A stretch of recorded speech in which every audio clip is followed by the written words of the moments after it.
So I'm just going to say that.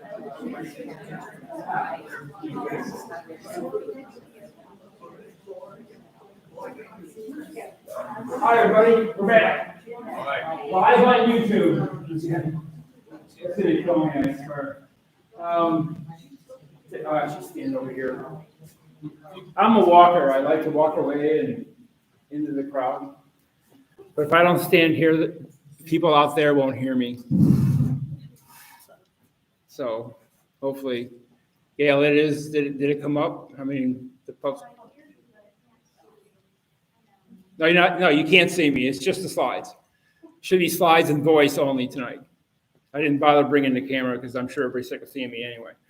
So don't agree to that. What the heck? All right. So so a couple of introductions, right? We've got Dixie Corson here, who's our cruise marketplace and cruise planners, and I got Alex Cutin in the back, who's doing our land tours. We are working on more tours. We're not ready to announce them yet, but we have we're working on 3 cruises for 2023. 3, is that right? 3.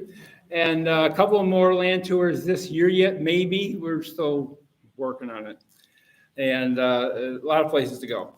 2 board members here other than me, Bonnie Luz and Gail Amos sitting in the back. Just because I happen to be the guy standing here and we've got 30,000 slides to go through doesn't mean this is my data. A whole bunch of people worked on these, right? So that's that. If you have questions, just ask when they pop into your head. Yeah? We'll make it as interactive as possible. When I say something that may not be entirely correct, hop in, right? Come on, Bonnie, you can sit down front and say, that's not right. Here you go. My experience, my wife Laura is sitting in the back. She's trying to hide out. But put your hand in the air so people know who you are. She suffers with me on a daily basis. That's the one. And Laura and I have been on 16 Princess cruises for 175 days. So our longest one was like a month that we were on a cruise ship. And I thought, oh, man, how am I going to survive this? It was great. So that was it. We've been on a couple other lines, but most of our personal experience is Princess. Gail just got back and John just got back from Antarctica on Viking, right? Brand new boat. They flew all the way down to Ushuaia. If you don't know where Ushuaia is, it's at the end of the earth. There's nothing south of there but ice. And so they just got back, and Bonnie, of course, Bonnie doesn't fly, but she cruises everywhere. So it's always, all right, I'll go on out of here, and how do I get back to the United States without having to fly? Did I do that right? All right. And both of them are very good at correcting everything I say that's not entirely correct. Because, Tom's never wrong. Unless Laura's around to tell me otherwise. So, I like to have some fun, so just hop in. Hey, Bill, you're late. So Bill was here for Discover Indy. We came in here. Discover Indy ended a half hour ago. They ran over. So we're sweating bullets to get them out, get everybody in. Anyway, why cruise? Now, some of these photos, I'll point out the ones that we did not take. Why cruise? It is a true vacation. As you guys may know, Laura and I like to do road trips, driving. We spent a month in October. We spent the month of October in Utah driving. It's no vacation. I mean, you're driving, you're planning, where we're going to eat tonight, check in a hotel, check out of a hotel. You get to it's work. They're great trips, but there's more work. When we go on a cruise, you get there, you unpack once, and life is good. That's it. You don't worry about cleaning or cooking or planning, none of that stuff. You just cruise. And it's a break for everybody. There's no making the bed. You go out in the morning and you come back and the bed's made. Right? Gail, you didn't, wait, 4 minutes, a new record. I'm just teasing you. What? First question. Being asked by a board member if you should ask people in here how many have never cruised. Oh. And because some of this is kind of basic. Okay. Who here has not cruised before? Oh. Alex, you stop cruising. has cruised, say, more than 5 times?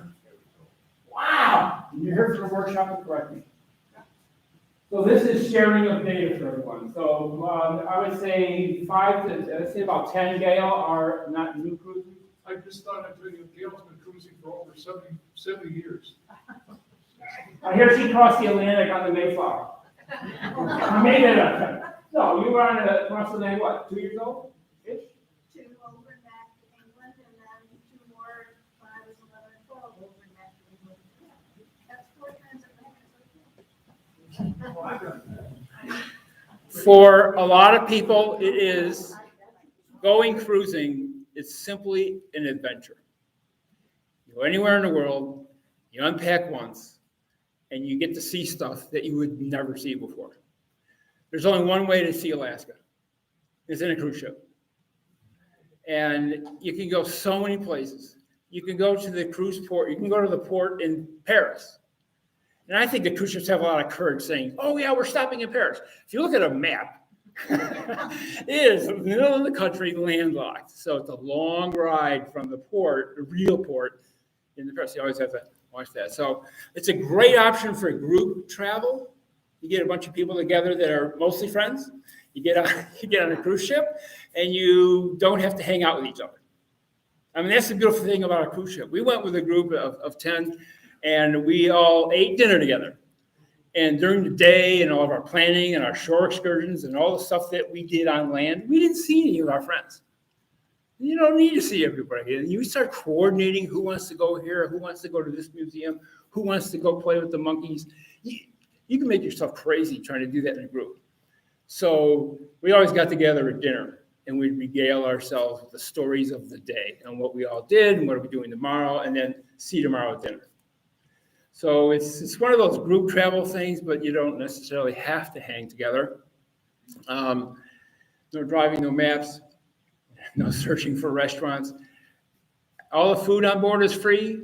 All the food on board is free for the most part, Alex, except for, I'm going to get the specialty restaurants and some of the other upcharges that you're going to get, but it's pretty much one-stop shop, and in every port you get into, you take or could take a tour. And we're going to be talking about that as well. Here's the downside. There's sticker shock. First time I looked at a cruise, I went, what? How can that be? I wish I had those prices today, right? I mean, you just see the sticker shock. But for the one number, you get the majority of your food. You don't have to pay for any more food. You have entertainment throughout the day and throughout the evening. You can go or not go, but there's constantly parties and entertainment and the room, obviously. If you want to go explore shore, walk off the ship and walk into town. Or tender. Yeah, I'm going to call tender. So Dixie's going to try and keep me off the rails too. So the lifeboats. Here's my thing about lifeboats. You know you're on a big ship when the lifeboat holds 250 people. So I always go walking down the deck 7 or whatever deck they're on, and I look up at the lifeboats and I go, wow, why are there handrails on the bottom of these lifeboats? Because if they're upside down in the ocean, you got something to hold on to in the middle of the night. Everybody loves hearing those stories. So, but anyway, you can walk off the shore or take the boat to shore, and then you can just do whatever you want on shore. Now, in some ports, I would never recommend you do that. A lot of ports, the safer ports, absolutely. There's promotions. I know we have promotions right now for the fall trip, right, to New England. And some lines, Bonnie, you like, not Renaissance, who am I thinking of? Who's your? Regent. Some lines are just more expensive. Viking, Regent, the more expensive guys, you look at those stickers and you're like, wow, I think Princess is the deal. But they include a lot more. They're going to include the tips. They're going to include the airfare. They're going to include alcohol, right? Now, if you don't drink a lot of alcohol, maybe that's not the trip for you, but that's the point. So it's always, what about the cost? And you know who knows the best? It's Dixie and Alex, right? And your pocketbook. Oh. Might add in there too is the number of people on the ship. I got a slide on that.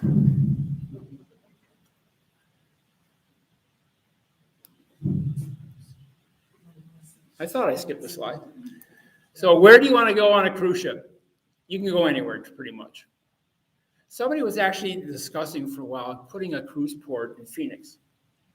And when I saw the article, I just had to read it. I'm like, what? So they go up the Sea of Cortez. They're going to build a pier and bus you 200 miles to Phoenix. I'm thinking, I hope, who's going to do that? But people do. So anyway, you can go for just a few days. I think if you're going to pack a bag, get on an airplane. I learned this from Dixie just a couple of weeks ago. If you're going to pack a bag, get on an airplane, get on a ship, go for 2 or 3 days, turn around and come back. You're going to spend most of your time packing and unpacking. That will be it. 7, right, is usually the number of days. 7, 10, 14, 25, 110. I don't know, there was one that was 9 months that I looked at and went, wow, that's interesting. I ain't going on that. I mean, that's a lot of days in a ship. 30 is nice. 30 is nice. There's cruises that you can do something that's called back-to-back cruises, right? So if you look at the Caribbean, for example, 10 days, I'm going down the Reuben, I'm coming back. You're coming back to Fort Lauderdale, and guess what they do in Fort Lauderdale? They go back to the Caribbean. If you just pay them and stay on board, now you got 20 days. Laura and I are leaving Sunday for exactly that trip. We're sailing on, happens to be Enchanted Princess on the 18th. And we're going out for 10 days. We're coming back on the 28th, and we watch 3,000 people get off. And watch 3,000 people get on. And we go back out and come back for 10 days. You don't have to change cabins. You don't have to do anything. So it's really a 20-day cruise. So you can I'm always looking, oh, here's a great cruise. Where does that ship go next? And maybe we should stay on it and go wherever it's going and then fly back if we have to, right? So that's when you hear the term back-to-back, that's what we're talking about. We like to do pre and or post cruises. Our New England cruise is going out of New York City. Spend 3 days in New York. They'll take your money. Then get on the cruise, New England, back, fly home, or the reverse. So those are options on the trip. So it's things to think about.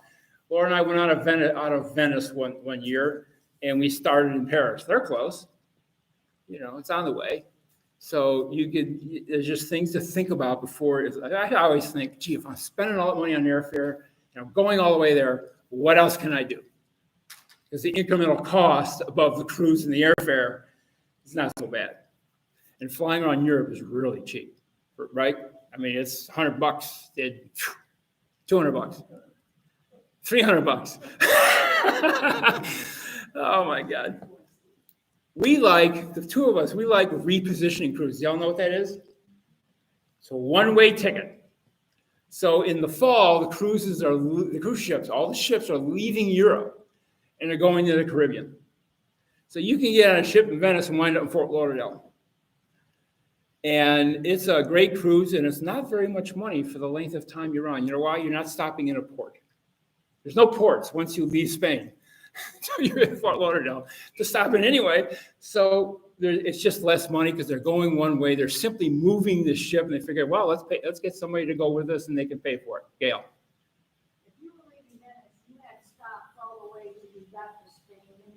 Of course we did. Yeah. Oh yeah. So so when I say things like this, I'm kind of generalizing, but some ships, they just go like Barcelona to Fort Lauderdale and you're done. Depends on the line. It depends on the ship. It depends on a million things. All you can do is look at the itineraries and figure it out. Bonnie. They all go. Most of them go one way. Like Fort Lauderdale, LA, and back again. Right? So if you don't like to fly, drive down to Fort Lauderdale. How do you get from Fort Lauderdale? Oh, you just go back to backside. Fort Lauderdale or Los Angeles. Hang out in LA. They don't normally come straight back. They go to Alaska then. Right. So that's the other repositioning. So in the spring, when did they go up to Alaska? In the spring, they're going to reposition boats out of the Caribbean because it's starting to warm up in the United States, so people don't need to get away from the cold. They're moving their boats from either to Europe or up to Alaska. So Fort Lauderdale to Anchorage, right? You're going up the west coast of the United States. You're making all the stops along the way, and you get there, and now you're in Anchorage. Hey, as long as you're in Alaska, you might as well stay. That's my theory. And the reverse in the fall. In the fall, you're going Alaska to Fort Lauderdale, or some boats go Alaska to Sydney, Australia. It's just a lot of fun to look at where these things go.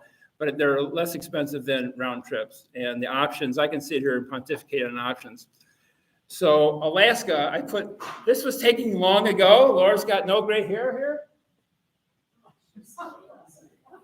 No, it's just, how long ago can I say? But I put this up here. This is either Glacier Bay or approaching Glacier Bay, but somewhere in there. This is definitely Alaska, but I want to point this out. We're standing on a balcony here. This is our view for lunch. We get room service, get food on the balcony. Sorry, I walked away from the microphone. What I really wanted to point out, see in the upper left-hand corner, that's a cruise ship. That gives you the scale of those mountains that you're sailing in amongst in Alaska. You can't get these views unless you're on a cruise ship. And it was a special time for that particular cruise. Caribbean, Europe, these places, those are the three places we're planning on going next year. 2023 we are working on, but we have no idea yet. We're thinking of Alaska, Caribbean would be the wintertime, and then someplace in Europe. That happens to be Santorini, but that doesn't mean we're going to Santorini. We just don't know yet. So Dixie's working on it, and then we have to work on it. So that's just a little preview. Which cruise line's the best? No such thing. It's the best one that you go on, right? It's all to us. It's pick out where you want to go, or where a group of you want to go to party, and just go. For first-time cruisers, easy cruises are the New England cruise, which is why we picked it. The Caribbean's pretty easy, as is Alaska. Alaska, you don't go out in the open ocean. You're going up the intercoastal. So you're mostly protected from the wide open ocean.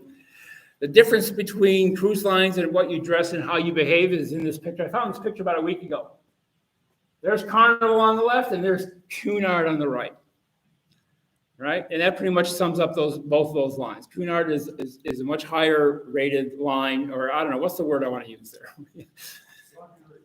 Luxury line, and Carnival is not. But that doesn't mean it's bad. It just means what the clientele will be on board. When you go to Europe, you're going to have clientele on board from the United Kingdom and Spain and Italy and all over Europe. And you know what? They all love their black tie for dinner. Americans, not so much. So Laura and I do bring formal wear when we go to Europe. Every year that goes by, I complain more and more, but we do. But in the Caribbean, there's no way we're bringing formal wear. I'm going to wear a jacket and I'm done when it goes to the Caribbean, right? So ship size, somebody asked about this before. Ship size is personal preference, right? Some of these boats, 6,000 people. 3,000 crew. You get on these things. The first, if you've never cruised before, you walk up to the ship. And my first reaction when I went on my first cruise was, "Holy cow!" I didn't use cow. Holy cow! And then you go inside, and you're like, "Holy!" You just can't believe it, and you don't know why this thing floats. And it's massive, and it's beautiful, and all you do is walk around all day smiling. That's it. So 6,000 people to me, when I have to make a reservation for the auditorium to see entertainment, I'm not so interested.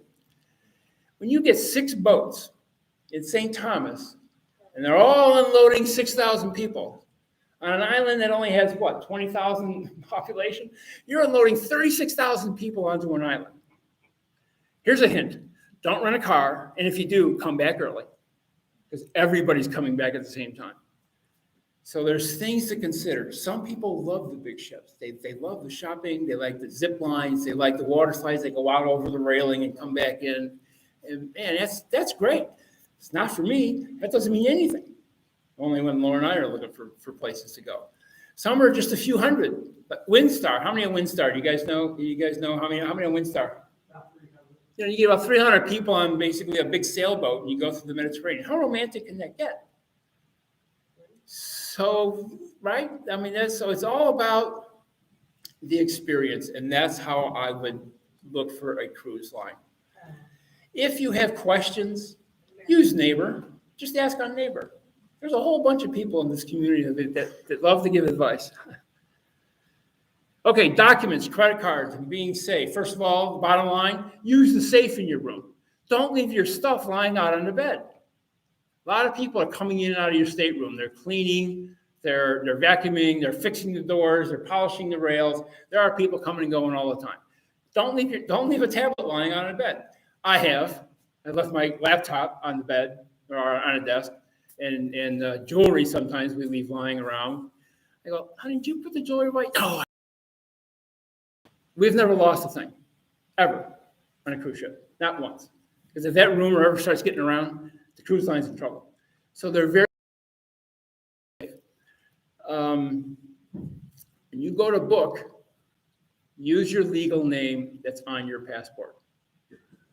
Do not have a record that shows one name on the ship and another on the plane, and then another one on your driver's license or on the passport. It's going to be a disaster. And Dixie and Alex both know this, and they're going to make sure that they're messing around.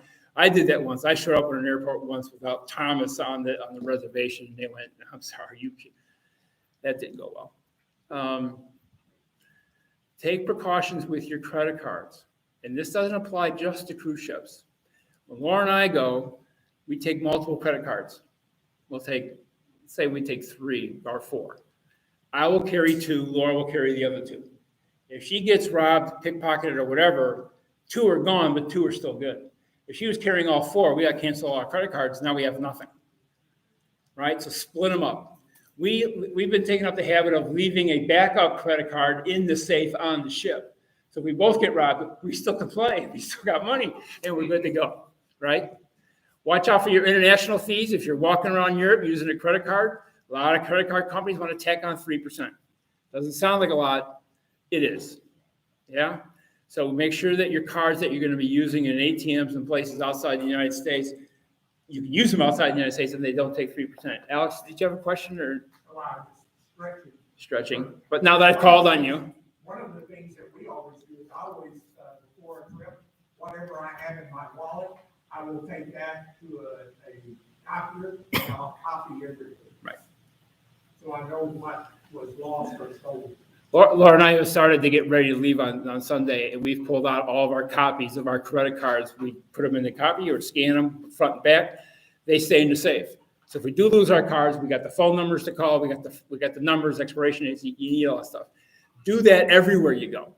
It's safer in a road trip in the U.S., but that was it. Dixie. Also, take a picture of your passport. Right. That you have all your information there, and you can send it. I take a picture of my luggage. In case your luggage gets lost, it's easy Oh, that's a to great idea. identify and have the measurements of it. And I don't have to show them the picture, they walk right back and get it because it's easy to recognize. That's a great tip. I put inventory inside my. But we've scanned our passports just like we did our credit cards. Same thing. Take a picture. It's probably easier. Ron.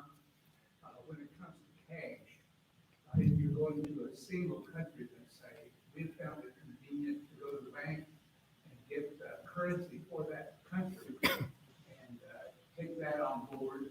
Now, sometimes you can get the currency on board, but we found it more convenient to do so before we go.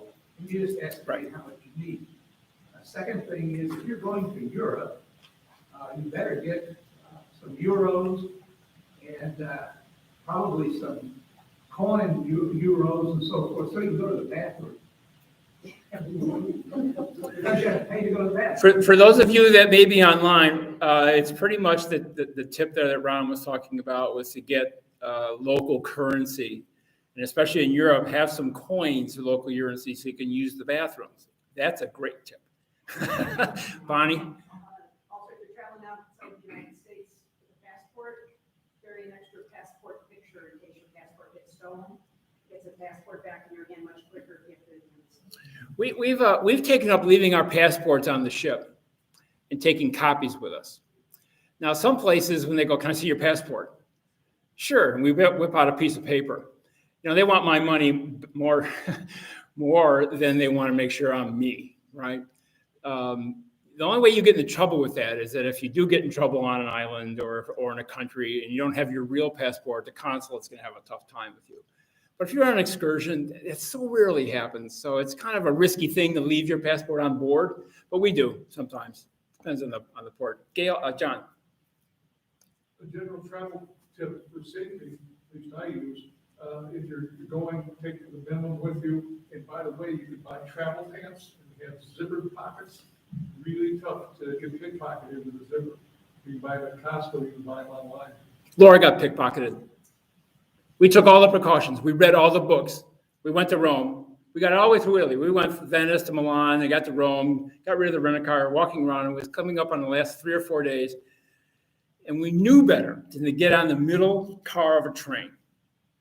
You're supposed to walk down to the ends that are not crowded. Pickpockets, they come in with 20 people. They smash up against you. And by the time we got to the next stop, her purse was empty. I mean, gone. And that's what we learned, to not carry all the credit cards. We had 1 card left. No, we didn't have any cards left. So I went to call and cancel them, and I realized, uh-oh. So I ran downstairs to a European ATM. I got like 2,000 euros, as many euros I can get on my card. Took the cash, then I called and canceled the card.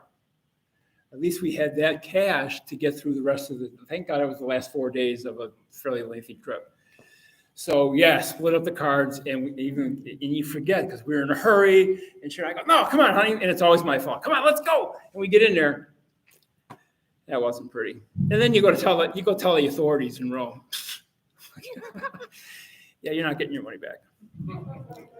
There's different places to get cash, and I was pretty smart. I go, I'll just get cash out. We'll go to Europe. I'll get cash on board.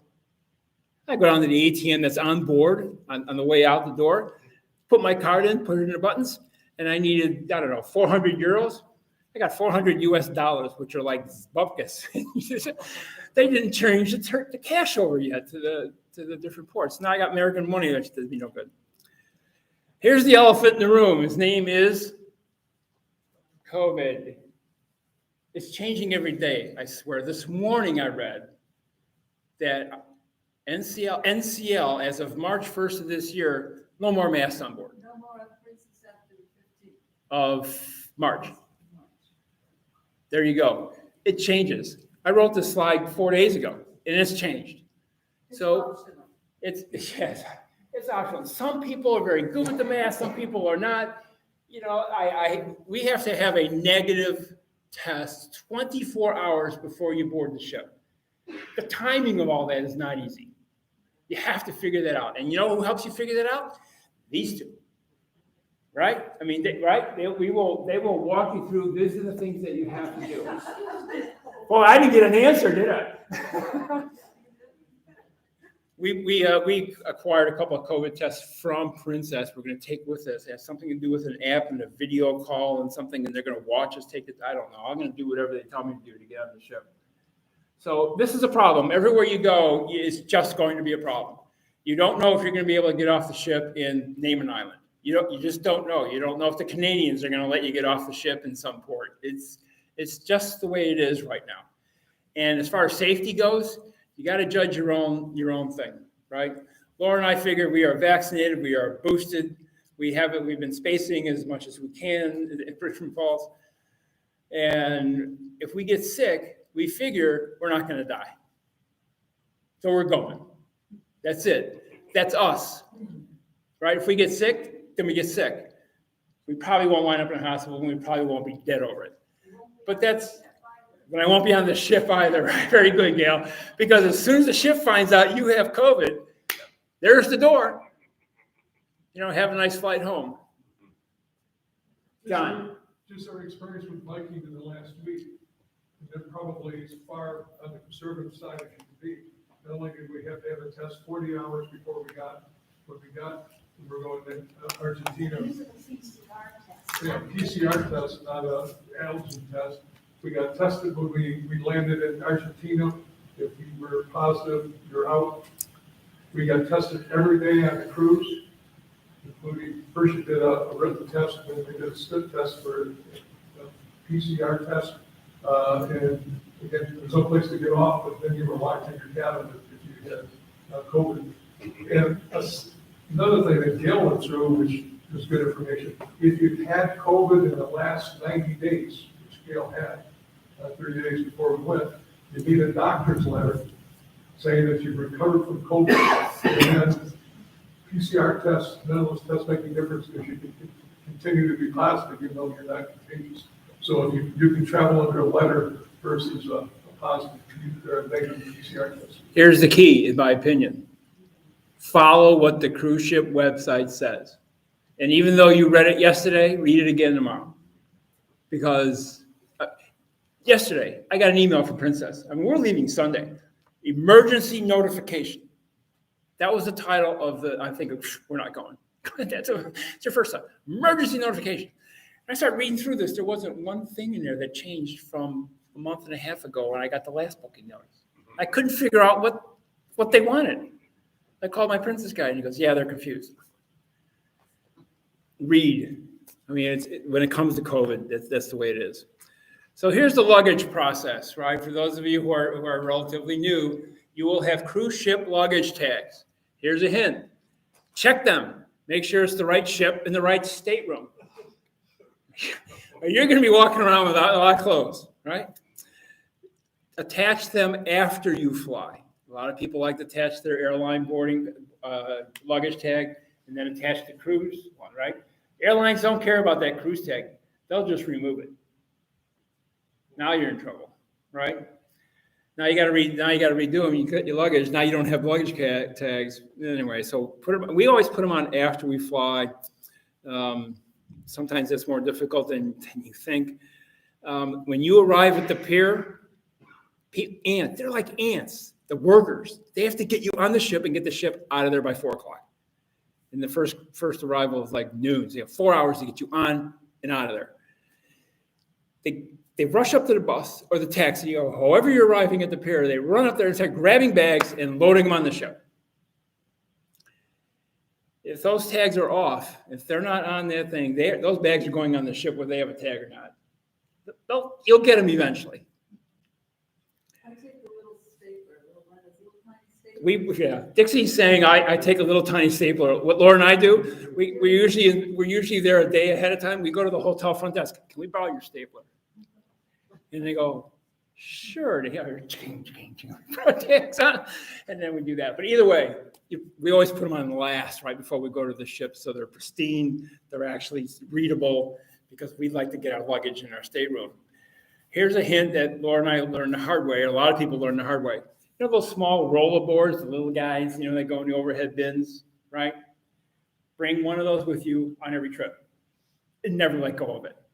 Do not give it to the ants that are going to put it on board. Okay, we go walking up the escalators, we go walking up the gangplank, we go walking in the ship, trolling our luggage. Laura carries one, I carry one, we both carry backpacks. Backpacks are great for store excursions. We'll talk about that later.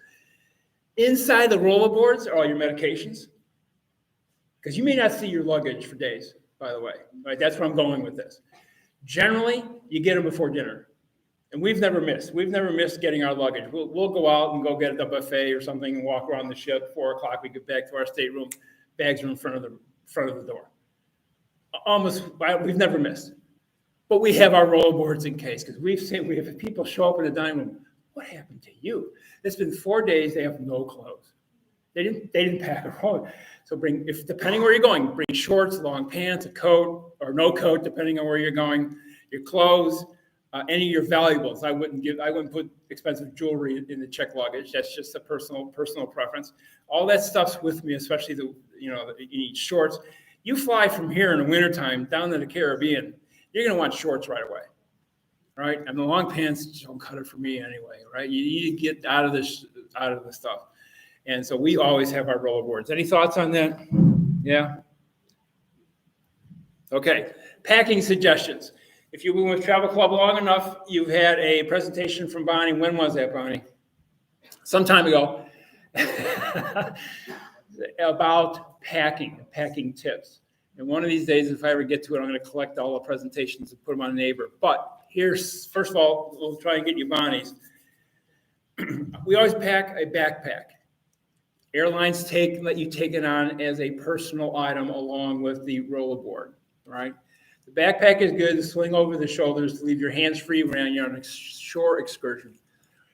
If you're leaving at 8 o'clock in the morning on a tour and they don't feed you till 1 in the afternoon, we bring granola bars, we bring water, right? We bring meds, we bring Tylenol. What else we got in those bags? I don't know, a bunch of stuff.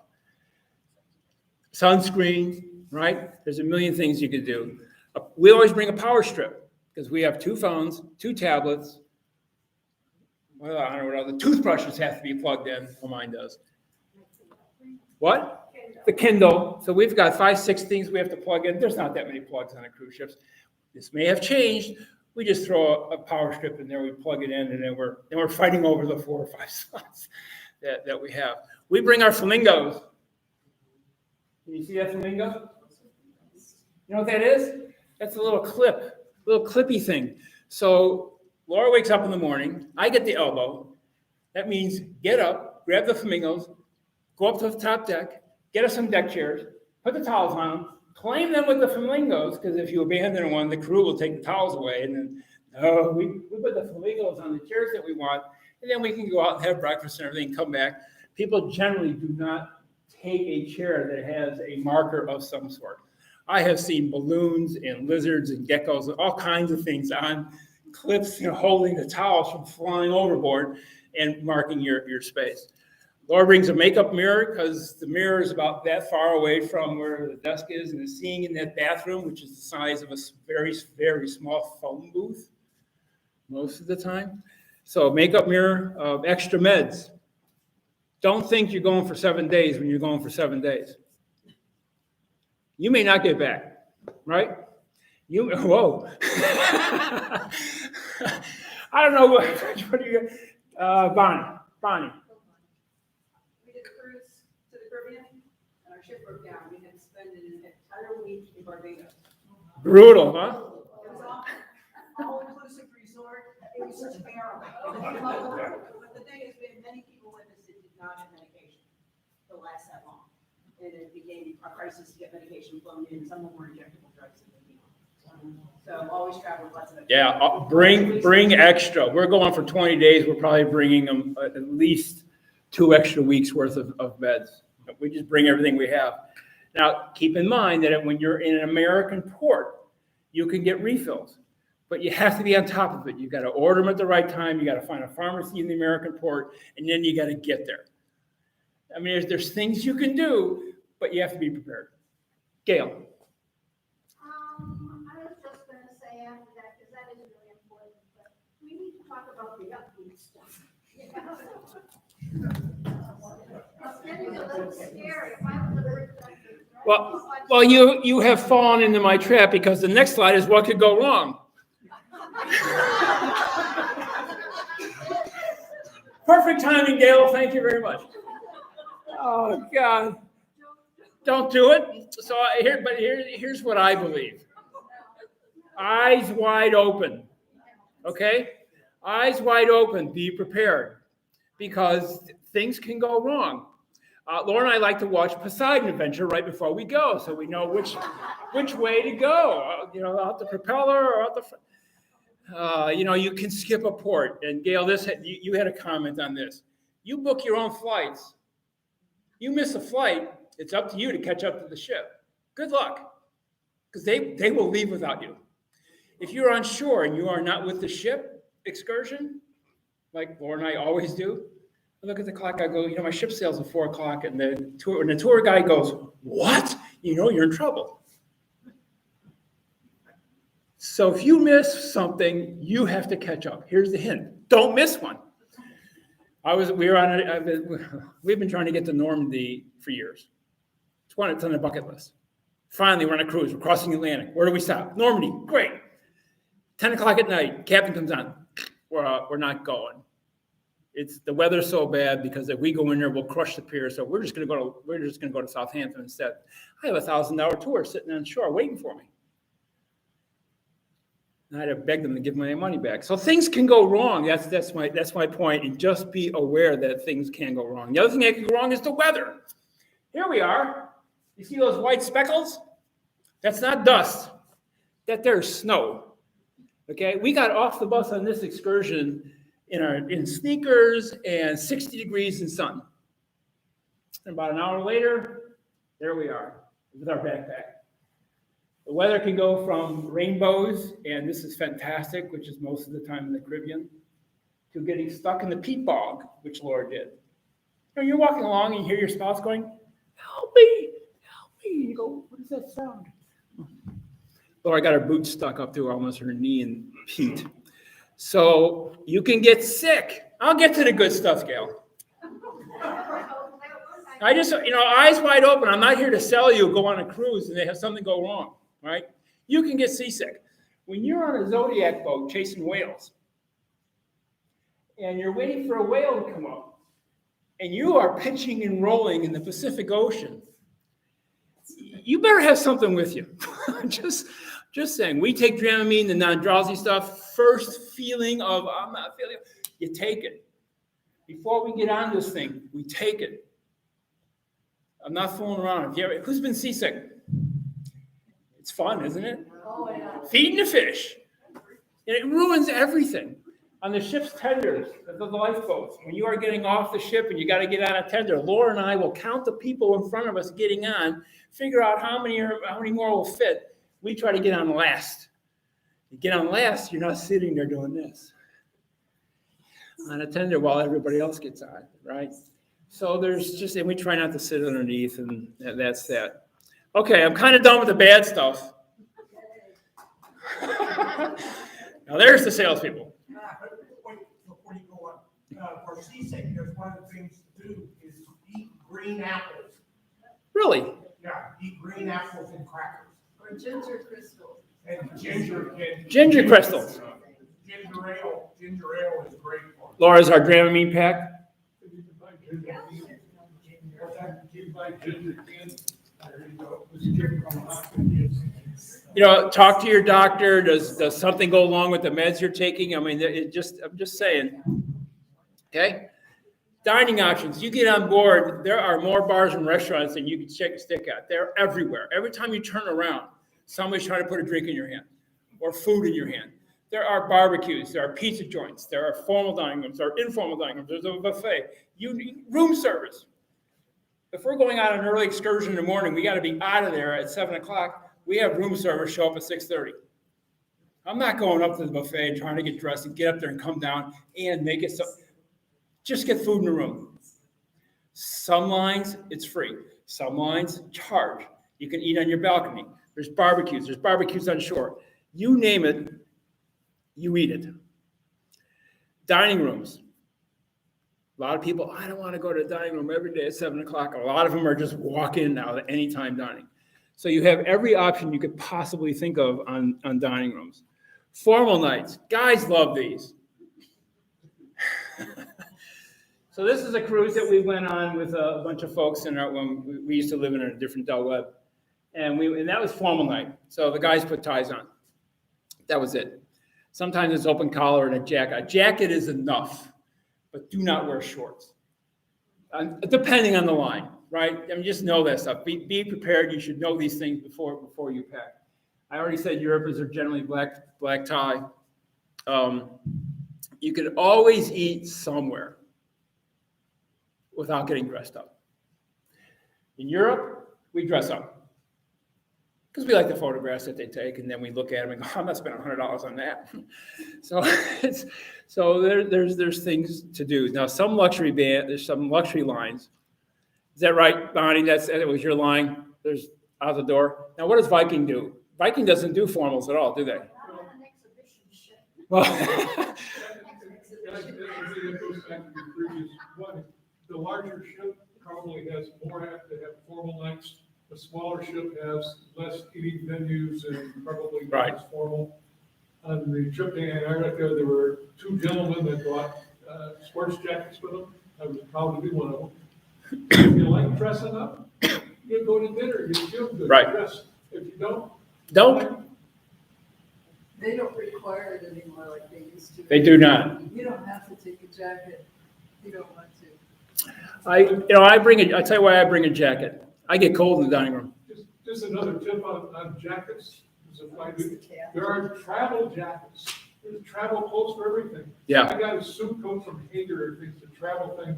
You can wrap it in a ball, throw it in the back thing, stomp on it 3 times, it has no wrinkles. It's amazing. Yeah. Or wear it on the plane. As a jacket. Stateroom options. I have 2 slides on this. Staterooms, you will make yourself crazy trying to pick out a stateroom. The options are endless. And again, I've got a second slide, but know that most of the ships, if not all, are wheelchair scooter accessible. You better work with the cruise line ahead of time. It has to fit inside your stateroom. But there's suites, there's balconies, there's inside rooms, which are going more and more going away. The beds can be twins or queens. Some of the newer ships can have single cabins, right? And Bonnie told me this. I didn't know this. Ship within a ship. I'm going to have her explain it because I forgot already. One cruise line that I know for sure does that is NCL. And they have what they call their haven, which is at the top of the ship. You have to have a special key to get in, it costs more, but they have their own dining room. They get primo seats for the entertainment in the evening. They have their own pool spa there. So it's a ship within a ship, and there's maybe only 50 or 100 people that have access to the special venues up there. There's connecting staterooms, meaning the balconies. You can open up the door that separates balconies and have 2 balconies side by side with people that you know. We did that in Alaska. We had a group of 10. And we got up to Glacier Bay, and the 10 of us were on the 2 balconies, and we had cheeseburgers in Glacier Bay, right? It was, you just sit there and the world goes by, and it's a beautiful thing. And that's usually when you're traveling with a group. Staterooms, it's all about the location. Generally, there's 5, 6 locations on a ship, and they're listed there. It's the middle, the front, the back. Now, y'all should know this. When a ship is in the water, and it's going up and down like this, there's a lot more movement in the front and in the back of the ship than there is in the middle. Is moving like this, and the front's doing this. Guess where the less expensive cabins are? In forward, for sure, mid-forward, and then they get a little more expensive going towards the back.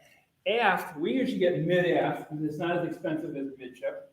We usually we won't go as far back as aft, because now you're running into noise. We believe we like staterooms above us and staterooms below us. That means you've got people above you and not a swimming pool or a buffet or the auditorium or the nightclub, the disco. When you say, oh, look how cheap this cruise is, they're putting you next to the disco. You plan on not sleeping. And they go all night. And you think, well, the auditorium, the shows are only at night. They practice all day. Right? So if you're in the front, up here, you're next to the auditorium. Generally, auditoriums are in the front of the ship. Personally, I don't like the stern. Your view of the world is where you've been. And you got propellers. Some people love it at the stern because the propellers get them this white noise, gets them to sleep. Right? It's personal preference. And this is where, and I know Dixie and Alice are very good at explaining the differences between the two. There's Laura and I had some inside rooms once upon a time because we were going for 20. The choice was 10 days and a balcony or 20 inside. We went inside. Our table mates at nighttime, they said, wow, that storm kept me up all last night. Where was their stateroom? They're in the front. And we were rolling in a thunderstorm. Laura and I didn't hear a thing, nothing. We slept like rocks. So that's how that works. Do you want port or starboard? Port has the same number of letters in it as the direction. Left is port, 4 letters, right? That's the only thing. Starboard's the other one. What side of the ship you want to be on?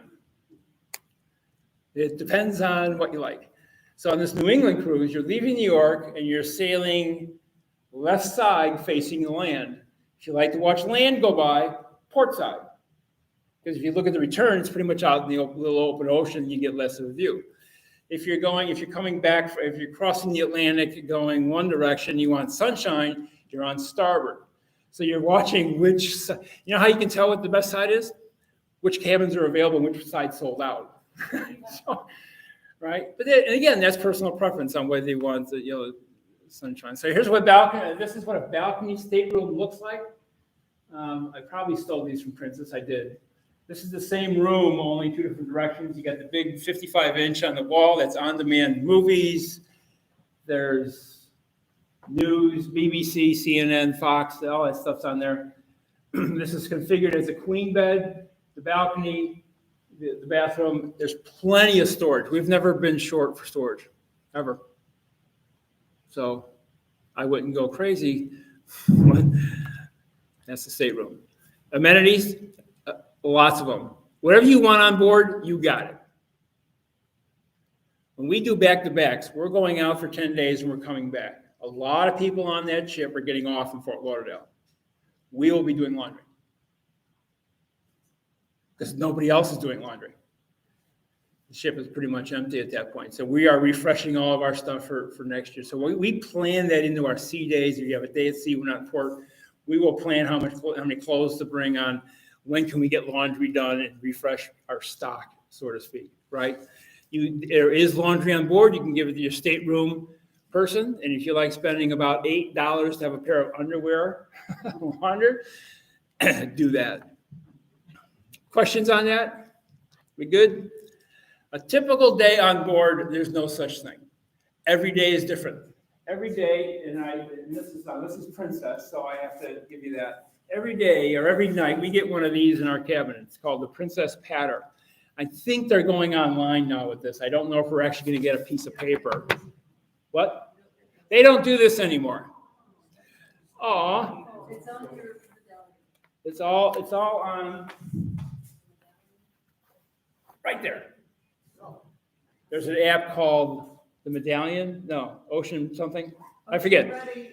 There's an app for Princess. There's an app for most of them that tell you everything that's going on. But I just wanted to make the point that if you're bored on a cruise ship, there's something wrong. There's poker. There's casinos, right? There's trap shooting.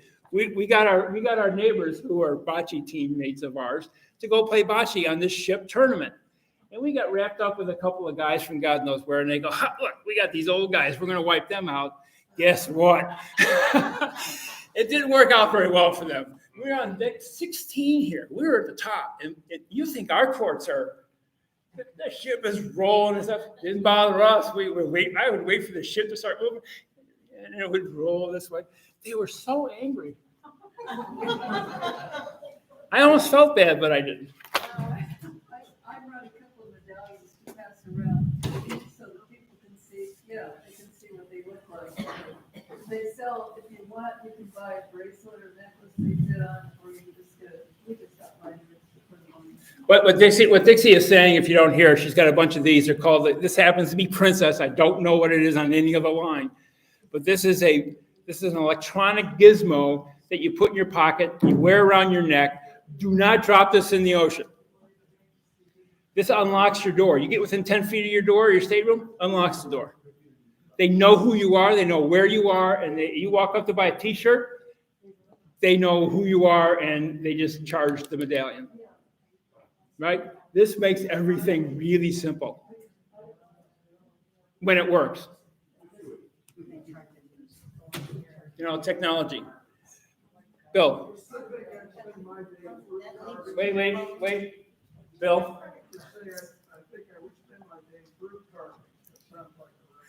I have a picture of that, but I didn't get it to the slides. Bill's saying, I want to spend my day fruit carving. You can do that. You could do ring toss. You could do line dancing. You could learn the tango. You can learn ballroom dancing. Like I said, the casino. I don't know. Laura and I, we love walking around the top deck. Ron. You can become addicted to bingo. Bingo. Twice a day bingo. Oh, and if you want to buy a $30,000 piece of art, come on down. Right? We like the trivia games. First of all, Laura and I are pretty good at it. Here's a tip. You play a trivia game, find a couple of Brits from UK. Boy, they know European history like there's no tomorrow, and we pretty much know American history, and we win. And you get these huge prizes, coasters that say Princess. It's so exciting. They don't give you money. They don't give you $1. They give you, it's like, you won. What do I get? Nothing. But they're fun. We play almost every day, and they're 3 times a day. We just go to the rooms and go. And if we play by ourselves, we get down the end and go, we suck. Oh, I'm sorry, well, I can't say that. We're no good. But you name it, that you got it. I don't understand how the medallion is giving me my daily itinerary. Do you scan it on your It's phone? on or your something? phone. It's on your phone. But there's a chip There's a- medallion. There's a medallion app, but there is a chip in there, but you need the phone or the big kiosk everywhere on the ship. You can walk up to a kiosk and find out what's going on, it's like a big tablet. And if you have it with you, you can order a drink on your phone and they'll bring it where they are, because the medallion will tell them where you are. And Princess Now is starting. I think this is in the Caribbean only, but I'm not sure. You can now use these things on shore in some of the shops, right? And you can actually buy stuff on shore. It's almost, a typical day on board is almost like living here. There is so much to do, you can't get to it. It's just party time. No. Because here's what happens, when that medallion shows up on their system, so does your photograph. Oh. They know who you are. Because they're gonna look at you and go, and you know what they do? They go, security. They point you out, and when you go off the ship, you have to have this in your hand.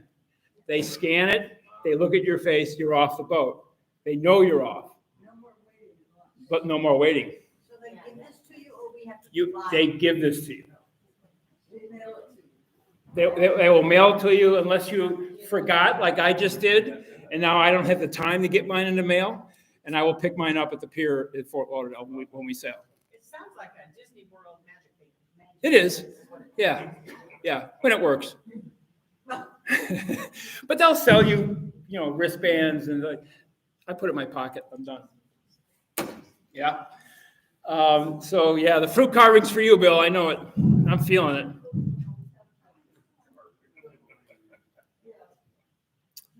Okay, the bar bill. It's really easy to run up a bar bill. These people are walking around with those big tropical drinks, and they are fantastic. They look great. They taste great. They are yummy. And you're not driving. Thank you. Right? And we have talked to people who have checked their bill like when the day before they're getting off, and they can't believe they owe over $1,000. I mean, these drinks are $15, $20 a pop. They automatically add on the tip, but don't tell you. So then when you're buying drinks, they add it on the tip. So you're a good American. So what do? You add on the tip again. And they don't tell you that. And I go, wait, you're doing what? And they went, shit, I've been doing that for a week. So That covers your specialty coffees, fresh juices, coffee. the beverage package. Is that what you're talking about? On the drink package, it's all that's covered. Okay, so what Dixie said, basically, folks, there's a package. You can buy a drink package, drink as much as you can.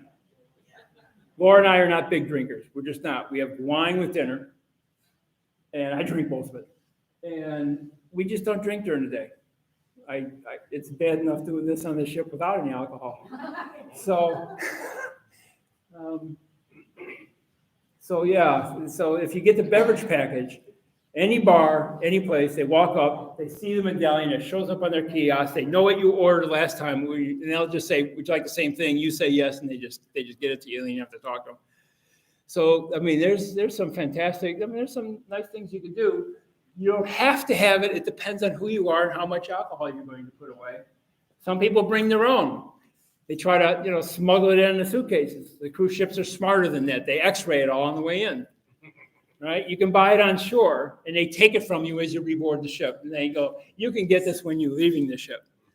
Right? Now, you can get some on board. You can smuggle some on board because they're not always attentive. But I wouldn't try it too much. But if you do have some of your own, you can request wine glasses, and the steward will just bring wine glasses to your room. Yeah, hon? We're not allowed one or two back. Okay, so depending on the cruise line, you are allowed to bring some on board. For instance, you can each bring one bottle at each port. One bottle on Princess? So what Dixie is saying, and this is for the folks at home who are comfortable in their 90s, One bottle per person, per port. So you go on shore, one bottle per person, per port, bring it on, get the wine setups, which don't cost you anything to be delivered to your room, and you walk into the dining room with your wine already poured in your glasses. I've done that before. Bonnie? Corkage fee? I haven't. I don't know if they do. Yeah, so the question is there a corkage fee? And I think that's gonna vary line to line, right? I'll tell you what Laura and I will do. We'll cork it in our stateroom, pour the wine. They wouldn't know if I picked it up in a bar, brought my own, right? But then you have one glass. If you order wine at the dining room table, you can drink the whole bottle. I certainly can. I'm pretty worthless the next day, but I can drink it. I usually drink a third of a bottle, I would say, between the two of us. Half of it, but Laura's sitting there. No way, he's drinking it. So you drink half the bottle. You tell your waiter, would you save this for me for tomorrow? They write your number on there. Well, they ask you for your medallion, they scan the thing. They put your number on the bottle. They cork it. They put it in the wine cooler or whatever. The next night, you come back to your table and your wine's already on the table waiting for you. You don't even have to come back to the same gas. You can eat at a different restaurant. That's correct. You could go to another restaurant and I'll tell the waiter that comes over, hey, I got a bottle of wine over in Yaya Land, the dining room, and they go, really? Right? They resist because it's a long walk to the other dining room. And I say, yeah, would you go get it? Yeah. But we don't do that too often, but they will do it. So here I am on a negative again. All the cruise ships have medical people on board. You don't see them very often, but they're usually on the lower decks. Now on Princess, it's deck 4. How do I know that? Because we are there all the time. Right, honey? Typhoid Laura gets on a ship, next day gets sick. And you go, we were Fort Lauderdale to London. We're crossing, it's springtime. And we're not feeling well. I'm not feeling all that great. Laura's not feeling all that great. What do? We try to tough it out, and we do go get some meds from deck 4. We go down to deck 4, and they said, all right, we're going to test you for the flu. If you have it, you're getting off in Bermuda. If you don't, you can stay on board. What would you like to do? I'll take the test. I'll take it. So we both took the test. And we were fine. We were sick, but we were fine. They gave us, I don't remember what they gave us, a Tamiflu for something, for some of the symptoms. They gave us Laura got antibiotics because she had maybe a throat thing or whatever it was. And, $300 later, you're good to go. Medicare don't pay for that. But they're there. And if you get sick, you can be removed from the ship at your choice, actually, I think, and you can be evacuated. We were up north of Scotland. You know what's north of Scotland? Nothing. And we're going along, and all of a sudden you feel the ship slow, and you're like, I know there's no port around here. It's 8:00 at night. And then we make a hard right turn. We start heading right for land. Because the helicopters didn't have enough fuel to leave Scotland, get out to the ship, pick somebody up, and fly back. So they had to wait for the ship to get close enough to shore to offload 2 passengers. Somebody got sick. They didn't have the facility to deal with it. They put you in a helicopter. They fly you to shore. They put you in a jet. They fly you home. There's my advertisement for having insurance. Yeah? Don't go out of the country without insurance. All right? That one picture I showed you, the friends we went with in another Del Webb, he woke up one morning and his eye was sideways. He went down to deck 4 and they went, you're off the boat. We were in Honduras. No, where were we? Belize. Which, sounds like a good island. Barbed wire, cement walls right around the hospital. They had 4 beds. The 2 of them are there all night waiting for a flight home. So shore excursions are the best fun ever on cruise ships. You get off and you never know what you're going to run into. Here we are monkeying around. I thought that was cute. Nobody else tries to chuckle? Notice I'm holding my sunglasses. They told us, take your glasses off because the monkeys will grab them and you won't see your sunglasses again. They will be sharing them up in that tree. So we can't see anything, but we're holding our glasses. And yeah, they put food on your shoulder, and the monkeys come over and jump on you and hopefully not, do their thing on you. And that was really cool. Where was this? Honduras? Roatan. And every port's different. And we read the thing and they go, well, we leave at 8 a.m. It means 7 a.m. You better be in line getting checked in and everything. So they can be pretty early. We usually like to go 9:30, 10 o'clock on some of the excursions. You can walk off. You can book these in advance. We always book our excursions in advance. We got 20 days coming up on Enchanted Princess in the Caribbean. We booked all of our excursions 2 months ago. Because if there's somewhere I want to go, I don't want to be shut out because it's like 20 people on a bus. That's it. And there aren't anymore. So we always book in advance. You can always cancel till the day before. Unless that's different in other lines, that's it. Some lines include an excursion in every port. It's included. That's why the price is a little higher. But now you're not fooling around with any of this stuff. So these are the most fun. We have gotten onto Mexican mini cars, little plastic cars. And they say, oh, they're great fun to drive. So Lori got one and I got one. We're in like Mexican traffic, right? With all these motorcycles whipping by us. And we're like, holy shit, oh my God. We won't do that again. But it was fun. We've got on ATVs. We've got on ATVs and gone through water and everything. I don't know what kind of excursions you had in Antarctica, but this is where it's at. This is why you cruise. You get off and it's an adventure. And it's just, you get pictures like this.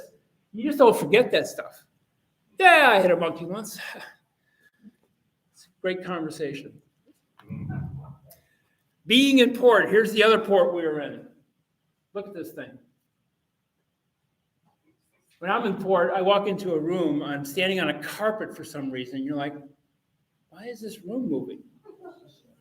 Because you're so used to being on a ship, you think, it's crazy. The port can be miles from where the pier is, which means they will shuttle you on a bus all the way to where the city is. In some places, don't bring anything of value and leave all your expensive stuff in the safe on the ship. This port, this is where we were parked. This is where we were docked. And we are standing on my balcony, and I took this picture. I don't know if you can tell, but the boats, this is pretty much a boat junkyard, right? This is where the SS Minnow wound up, by the way. And out in the distance, I don't know if you can see it, those are the Andes Mountains. It can't get any more filthy. And on the left side here is the worst, ugliest ships of rusting, and then off in the distance is the Peruvian Navy left over made out of World War II American parts, right? And you're like, oh my God, look at this place. We got a letter from Princess. Do not leave the ship unless you're on a Princess excursion. It is too dangerous to walk across the parking lot, which is pretty much a cargo container place. Don't do it. Take one of our cruises. What do Laura and I do? Yeah, let's go. And we walked and we got in a private taxi and we went into Lima. We're good. By ourselves, off ship. We got back in time. But you're rolling the dice when you do that. But I guess Laura's pretty brave. Yeah. But sometimes we get in the port and we don't read. So we're in port and we get back and we said, what we did, you did what? Well, you should never go there. In some places, even in the Caribbean, which is one of the safest places you can go outside of the United States, you go into port. You're climbing down off of a multi-billion-dollar ship. You make more money in a month than they've seen in a decade. And you're going to argue with a pauper over a $3 t-shirt. That's what we do. You are very rich in their eyes, and just don't be wearing dangling jewelry around your neck, right? In some ports. Most of the Caribbean, I think we're pretty safe, right? You don't do anything special about the ports. We were in Buenos Aires for 5 days, and we found out on day 5 you should never be wearing that stuff in public. Oh, thanks for telling us. Gail, you got anything with you guys? No? Okay. So it's just being wise. Here's shopping. This is the best sign ever. All she had to do was pay my bar bill at the end of the day, and I'm good, right? So But shopping is duty free. You get great deals in the Caribbean. We have diamonds and tanzanite and yadro on ship. There's almost always lectures on here's what you should buy in this port. Here's what you don't buy in this port. In Mexico, they use 32 karat gold as pure gold. Here we use 24. So you walk into a shop and you go, Senor, 24 karat gold. And you think, hey, pure gold, I'll buy some. No, it's not. You just have to know what each country is doing. So you just be careful. You listen to them. Cosmetics always costs a fortune. When we go cruising, Laura stocks up when she hits the Caribbean. It's cheap. And she tells me, right, hon, that the stores on board are just as good as the shops on shore. It's easier to do it On the ship. But those are things you want to look for. You're supposed to declare it upon your return to the United States. You're supposed to declare everything you buy when you come into the United States. If you don't, and they happen to search your luggage, then you're going to pay. I don't think we've ever smuggled anything. Just a cotton. Bonnie? If you're not going to declare it, I'll put it on your credit card. We've had people pull out a line. Oh, that's a great tip. And they were looking for it when they came through. They literally walked up, tapped them on the shoulder, and they thought, who's bragging about, I got $10,000 worth of jewelry someplace, and he didn't declare it. They picked it up on his credit card. And you're allowed so many liters of booze. But yeah, you know what? Your best bet, just be honest, declare it, big deal.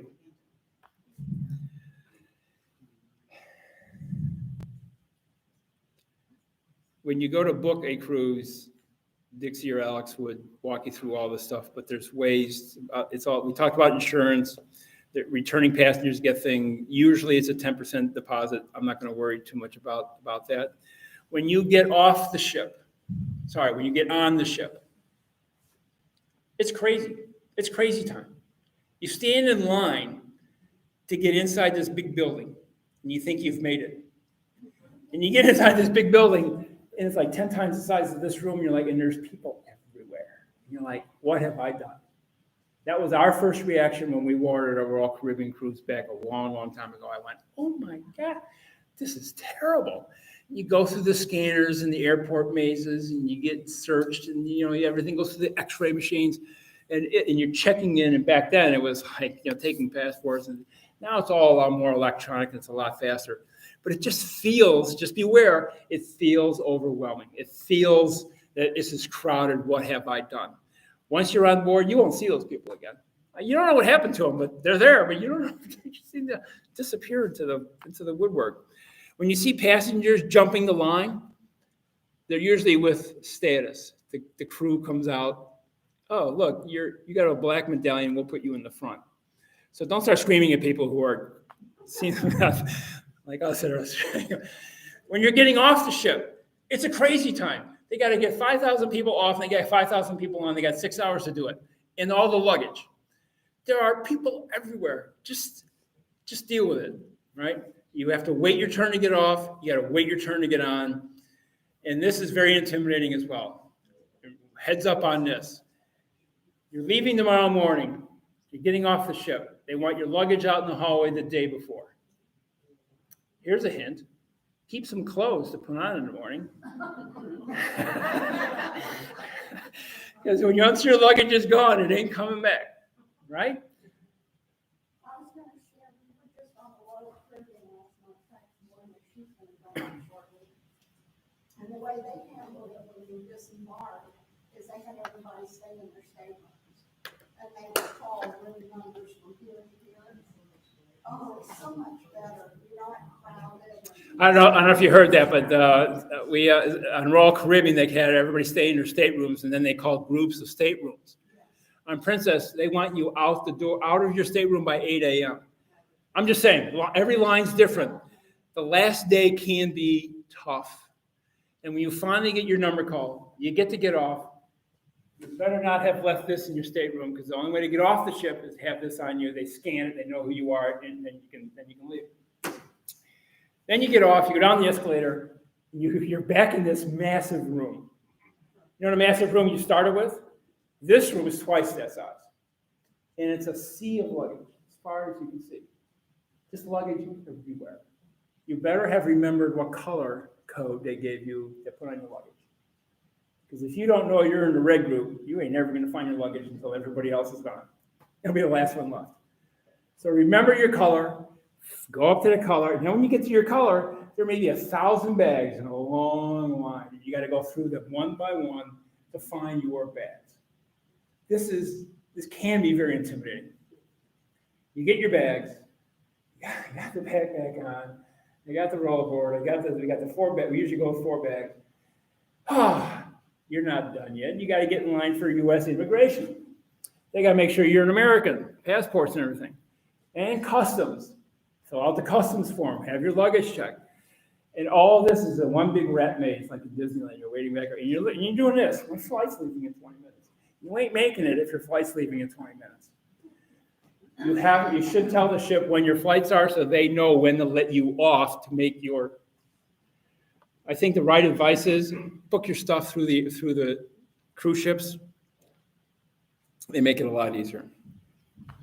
Sir, John. I don't know if this is universally true, but it's worked for us. You get at port, everything you're saying is exactly the same. Get a port. They'll get your luggage, they put it on there, they don't wait in line, they're through, and you just follow through it. I don't know if you heard what John said. One of the tips, get a porter. They're everywhere. They got the little carts, and they go, here's what you do. I need a porter. And they come running over, they probably stuff, and they don't wait in line. I mean, because they're on the clock, right? They're working for tips, and they're going to grab your luggage, and they're going to go right around everything. Laura and I happen to have global entry. You put your palm on the thing, it glows green, you're out of there. There's a special line for that. Don't yell at the people who are jumping the line. They probably have global entry, and they're just getting back. So it can be overwhelming. It can be late. We missed our flight almost missed a flight once. We woke up in the morning, and I'm like, why is the ship moving? I know we were supposed to be at port at 5 a.m. It's 8 a.m. and we're still moving. This is not good. We're already at least 3 hours late. It was Los Angeles. We pulled in at 8:30, got clearance to get people off at 9. Flights at noon. It was, I call the princess person, and they walked us past a couple thousand people and got us out of there. But a lot of people missed a lot of flights that day. I don't know, they lost power, they didn't have full power on one of the engines, something. They simply came in 3 hours late. And that screws up everything. Okay, I did say 6 to 8, right? You want to get up and stretch, or because we're going to walk a little bit into Enchanted Princess for the fall. Or you want me to just keep going? Just keep going. One thing, too, in your hints, be sure to talk to your cell phone provider before you leave. I'm sorry, do what? Talk with your cell phone provider before you leave the country. Oh. Okay? So let them know, otherwise you could be paying $10. Oh. Alex is talking about the connection fees for your cell phones. The Caribbean's really good at this. You can go sail past an island, and they'll try to connect to your cell phone. As soon as you do, it's roaming charges. You're not be making a phone call, but you're connected, they charge you. I've taken up the routine of pulling the chips out. I take the cell phone chip out so nobody can get access to my phone. Bonnie? There are cruise packages. Some cruise lines pair with certain providers. You can pay, turn it on just for that time, and it's good in every island in the Caribbean. You don't pay your room, you pay like 10 or $12. Or if there's other programs, if you use it in another country, you just pay flat fee of $10 for that day. So check with your providers. To me, there is no one I need to talk to when I got a monkey. Right? I mean, we just don't make, when we make phone calls, St. Thomas, because it's the United States, and Fort Lauderdale. Everybody else can send me an email. But that's me, right? But if you have something that you're responsible for, whatever, you need cell service, you get the package, but do that before you go. John? This is something first time I've seen it, just a general tip. Flying, I'm used to sitting in there, having a little screen on the seat in front of me, it's all gone. You bring your phone, or you bring your tablet, put it in a little thing, there, you plug it in, you find their intranet thing, and all your entertainment's on your own screen.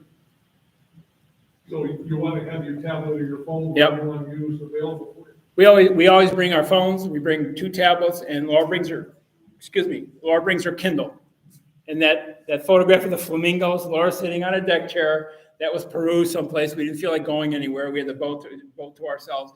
And she's just reading a book. You know, just like at home. Life is good. Ron? With regard to cell phones, Yeah.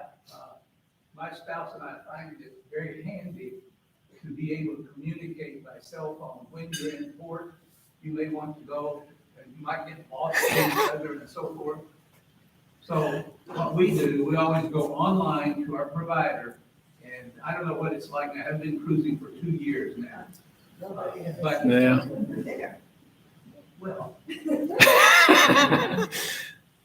But if you go online, you can find, at least 2 years ago and before, you could find a package, a little addition to your Right. provider's offering that you can use in, while you're on the cruise ship, in particular countries and so forth. Right now, we have T-Mobile, and one of the standard things in T-Mobile is you get service all over the world, nothing extra. You don't have to pay extra. Yeah. So. Ron, what Ron is saying is that you could use a package if you and your traveling partners get separated on shore. You can call them. That happens to Laura and I at Sam's. So we'll call each other in the store. But yeah, what Ron's saying is that T-Mobile will cover you everywhere. But here's the point. Check with your providers, see what they have. Don't get ripped off. The other thing is, if you are in the port and you want to be able to go from one point to another, if you just use the you use your Google Maps or whatever, then you can follow where you are when you are walking through the city. If you're not on a Princess, an excursion. I have other comments about Princess, being just on Princess, but I'll hold to them. Okay. So this is Royal Princess. This was the first ship in what's called the Royal Line. I think there's like 6 ships now in the Princess fleet. But Enchanted Princess looks just like this, only it says Enchanted Princess on the side. But it's pretty much the same ship. Yeah. Those are your staterooms. You got deck 7, which is right below the lifeboats, which you can go all the way around, including up into the bow. There's a little bulge up there at the top. You can actually walk out. You're over the side of the ship, and you look down. There's water right below you. It is fantastic. And this one is we're docked here in Bermuda, just after we got our flu test. And that's the size of the thing. It's massive. These are massive ships. And they have more technology and stuff on board. We've never felt safer on a ship. But anyway, that's what Enchanted Princess is going to look like, very close. We already talked about almost all of that. I'm going to talk about money just for a second. You want some free money? Now this is Princess. All the lines are going to have all their own programs. I just looked this up today because we're talking about Enchanted Princess and the New England cruise. If you're a veteran, you should be familiar with this. Fill out a form. They give you $100 per person.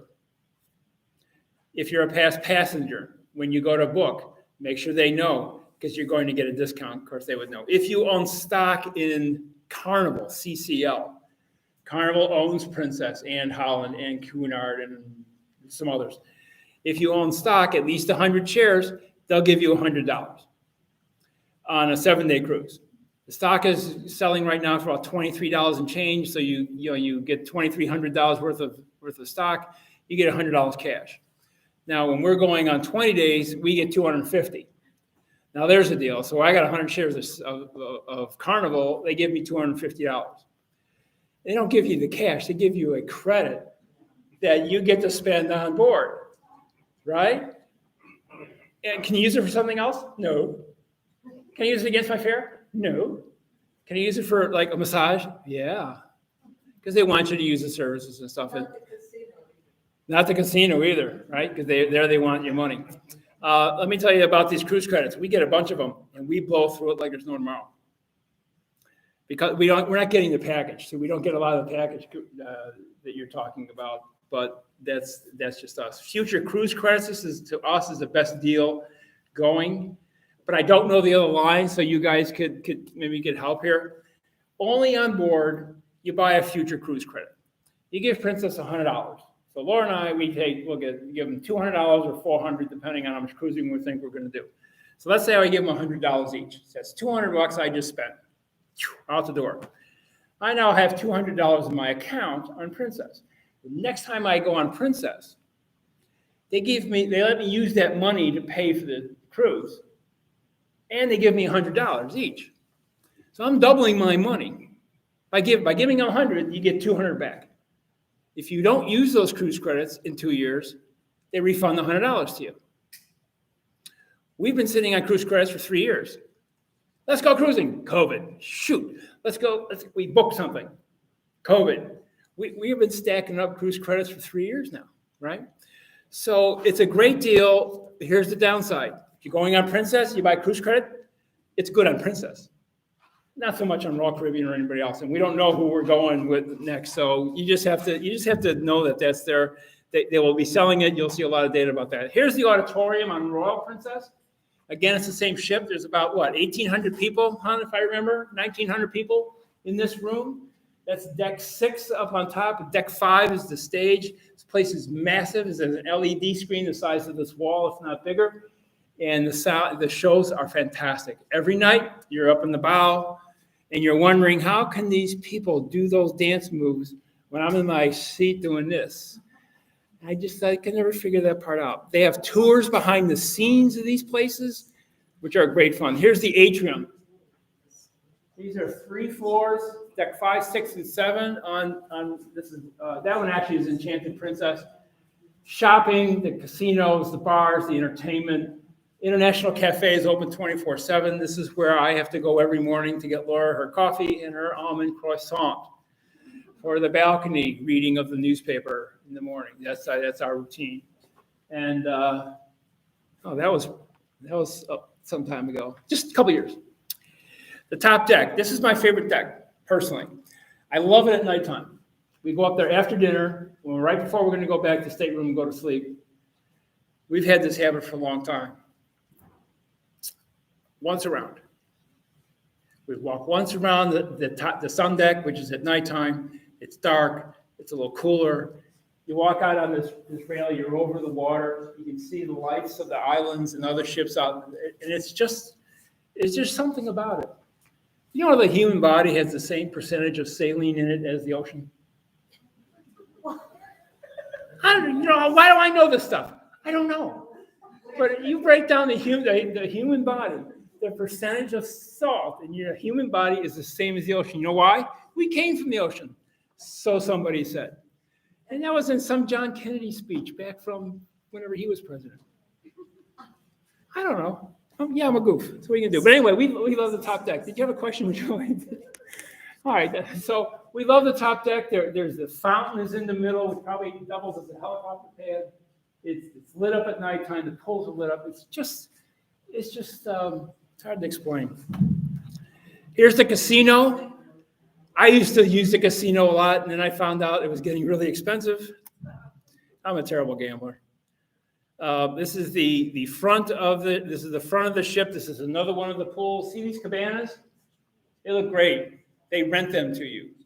So you can spend money on board depending on the line. And some lines, right? You don't have that issue. I love these pictures. Nobody in the pool, but when you get there, there's no room for you to get in the pool. So Julie's saying that there's pictures. These are great. Pictures are great but there's nobody in the pool. I've never seen the pool crowded. The only time I've seen the pool crowded when the crew is running the belly flop contest. Then people are going off the top deck, belly flopping into the pool so they can win some coaster. And you think I'm kidding? No, these people. That's the only time I've seen it. I've never seen a pool crowded. I don't know. I'm assuming a New England fall cruise is not going to. Yeah, New England fall cruise. It's not. No one's going to be in the pool. Yeah, I don't think anyone would be swimming. Some people will, but Maybe not. this is the jogging track. I've actually seen people jog on the jogging track. This is why you don't want a stateroom underneath this, right? But this goes, I forget how many times you have to go around, but they do it. And Laura and I will go up there in the morning with our coffee, and the sun is coming up, and you just, again, it's the reverse of nighttime. You just walk around, it's quiet. They haven't started with the bands and the parties yet. And it's just someplace to go walking outdoors in the sunshine. These are specialty dining rooms. These cost money, right? So in the main dining rooms, the buffets and everything, freebies. Italian, French, now on Enchanted Princess. I didn't get a picture of Crown Grill. It's the really good steakhouse.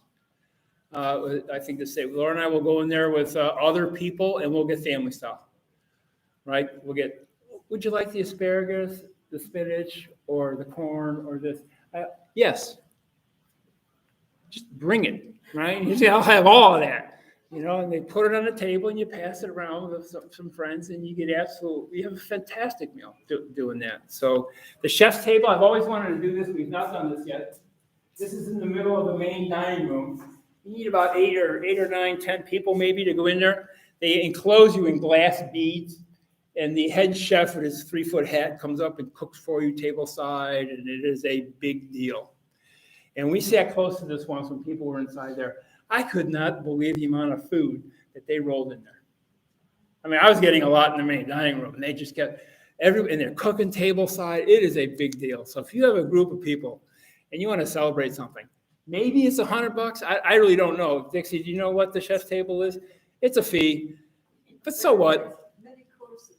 Many courses. I mean, it's hours, right? And it's just a big deal. Laura, we got to do that one of these days, but you need a few people to do that with. There's a Crown Grill. I didn't think you'd be able to see that menu. It's a steak joint, and it's excellent. All right, so here's the itinerary.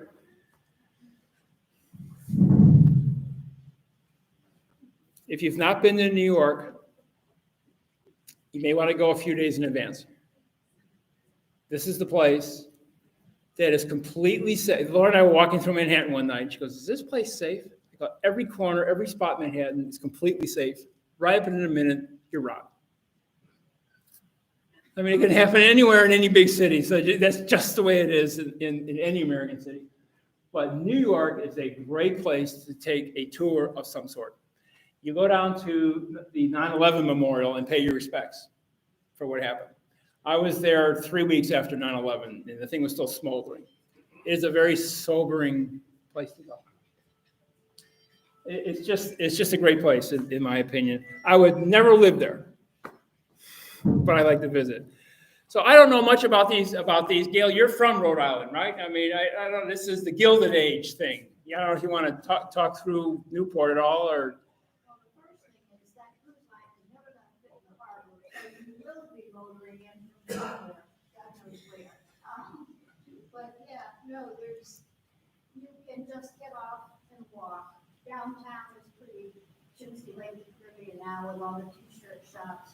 But you can walk from there if you're a walker. You can walk up to Bellevue Avenue where you've got the mansions, the Breakers, the Elms, and Rose Cliff. You can take a walk on Cliff Walk, which I highly recommend. It doesn't cost anything, you just need to get there. It's a gorgeous place to be. The harbor's awesome, you can't believe the sail ships. I love it. I love every port we go to. To us, it's always an adventure. It's something to see. Go see it, right? New York. I mean, go to NYC, and see all the kids out in front, and you're like, this is our future. And South Street, Seaport. I mean, there's just a lot of places to go. Rockefeller Center, on and on it goes.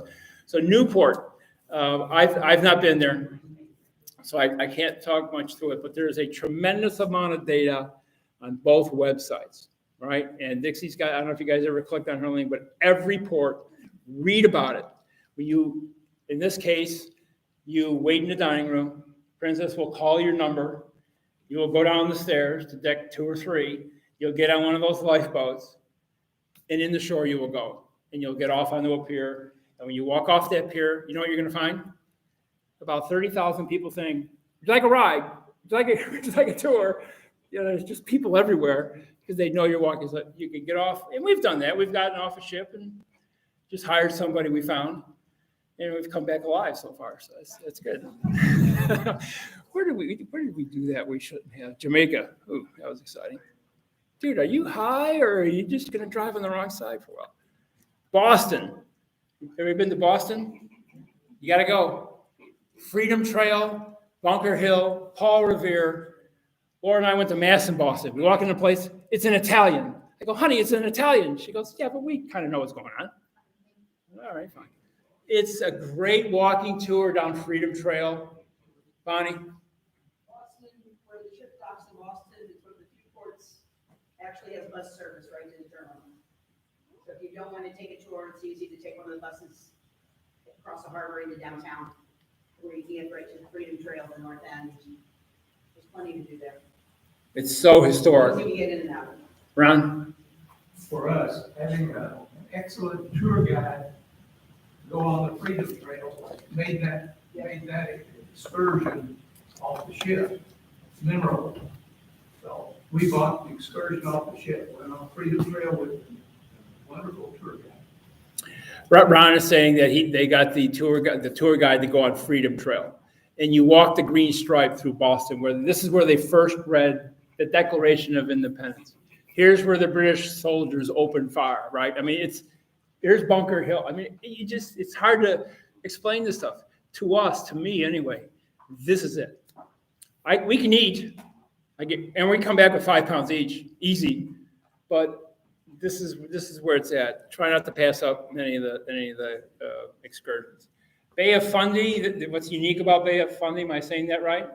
That the water goes both ways. In high tide, the water goes upstream. In low tide, the water goes downstream. And they say it's something to see. I've never seen it. I've not been there. But it's the adventure of it all. It's where we're going. And I don't know if this is a pier or a tender, but either way, get off. Bar Harbor, Maine. This is Acadia National Park is there. Laura and I took this picture. We were there, we happened to be there in the fall. That's what it looks like. It's fantastic. It's just, it's God's country. What are you going to do? It's Acadia National Park. You have the history, the lighthouses, Bar Harbor. You take a car and drive it down to the harbor. You get the lobsters. And we go out to the coast and you get the lobsters. Would you like a second one for lunch? Ate a whole lobster. Would you like a second one? $5. Are you kidding me? Sure. Hey, butter to go with that. It's just a great place to explore. You know what else these things are good for? You get there and you look around and you realize, you know what? We got to come back here for a week. And we've done that a lot. We find places, a day doesn't do it. It does a lot. Sometimes we just go back for a week and hang out. So that's some of what we do. This was supposed to be following the presentation we were supposed to have last week, but so you go to Canada. Do you know every cruise leaving the United States has to stop in a foreign port? Do you guys know that? It's the rules. It was a law passed, 1937, earlier than that? That said, in order to protect American shipbuilding, if you're sailing out of an American port and you're not going anywhere but America, you have to be on a ship made in America. Those are the rules to this day. Except for Hawaiian Islands, part of America. And that ship, I'll bet you, was built in America. These river cruises that they're running up and down the Mississippi and the Great Lakes and different up in Oregon, those ships are made in America. It's why it's one of the reasons they're expensive. Right? But you leave Los Angeles for the Hawaiian Islands and come back, guess where you're stopping? Mexico. It's right across the border. It's right there. We'll stop. We'll wave. How you doing? Sign the documents that we were there and go back to Los Angeles. So you're going to Canada, even though most of it's in the United States, because it's the law. In Congress, they couldn't rub 2 nickels to get a dime, let alone rescind something like this. Because you know how many cruise ships are built in America? Except the river ones now. So there's Dixie's link. It's already on Neighbor, so you don't have to copy any of that down. If you just go to the website, I have a little bit more on it than I had when you put that up. Good. So you think I'm live here? I don't think it's live, is it? I don't think so. Oh, what are you going to do to me? Okay, people at home, you're not going to be able to see this. You'll be able to see that, but, I don't know if you have the, oh, okay, you have the mini suites on it. I didn't have the mini suites originally. Now I have the $75 onboard credit for everybody too. There, yeah, we didn't put that on neighbor yet, but there's a new $75, it's an onboard cruise credit. It's an onboard credit for the ship for cabin. Okay. That's the group discount, or part of the group discount, or all of it. But anyway, so here's the ship, the deck plans, the ports, ton of information. I'm gonna try and get back to where I belong.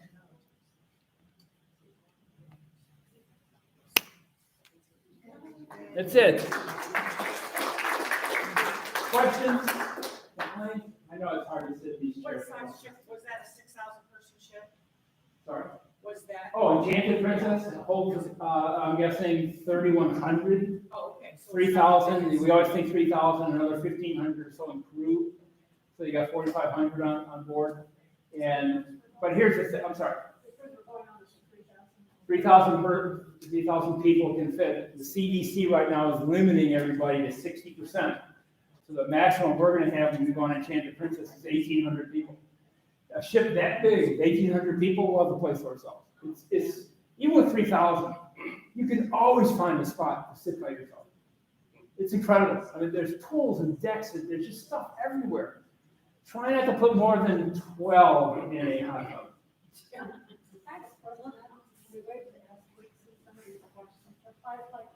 overnight in New York, which is better to do it if you can, so, Hold on, Dixie. The question is, this is for everybody's benefit. The question is, if you're gonna spend a night or more in New York, is it better to do it before or after? And I think I always recommend you go at least a day before, whether you're going to see the city or not, because in case your plane is delayed or canceled, they will get you to the ship the next day, but you don't want to do that. It's stressful, and you miss the first night. so for everyone's benefit, what Dixie is saying is that she always recommends, and by the way, Laura and I always do this, go at least one day ahead of time. For our cruise, we leave on Friday, the 18th, we're leaving this Sunday, we're gonna be 5 days in Fort Lauderdale. Just, I think if you want to go earlier than that, it's still better to go at first, because after the cruise, everybody's. everybody wants to get home usually after a cruise. Yeah, but what Dixie, and I'm just repeating this because people who may be watching, Well, the Princess only offers one night, so if we do something more than one night, we have to do it separate from Princess. if you could, take it there. Can you do Broadway show? I'm sorry? Can you make arrangements for Broadway show? Yes, I can. I have a great Japanese country restaurant if you want to go to, but bring lots of money. I was there on my expense account. I didn't care. I used to work in New York. I was there every week, and it's a great place. I have a couple questions. Couple questions. You didn't address Nova Scotia, but that's part of this cruise, isn't it? Yeah, Halifax is in Nova Scotia. Sorry. Yeah. Yeah. And second, what does a person that's, like, I'm a single traveler, and at this point, I don't have a roommate for sure, do you help with that, Dixie, or do I need to work on that? The question is about a single. Can Dixie help out with a single traveler looking for another? People will let me know that they're looking for someone, I'll be glad to connect you. And don't be afraid of just having couples, because I've got one booking for this already, and it's 2 singles. The other part of that answer is if you're looking for somebody to travel with, post it on Neighbor if you feel comfortable with that. Hey, I want to go on the New England cruise. I'm looking for a single to room with. What do you say? Contact me, blah, blah, blah, and use Neighbor for that. If you're comfortable, right? That's up to you. And I do have other categories available if somebody wants to stay. I can have them.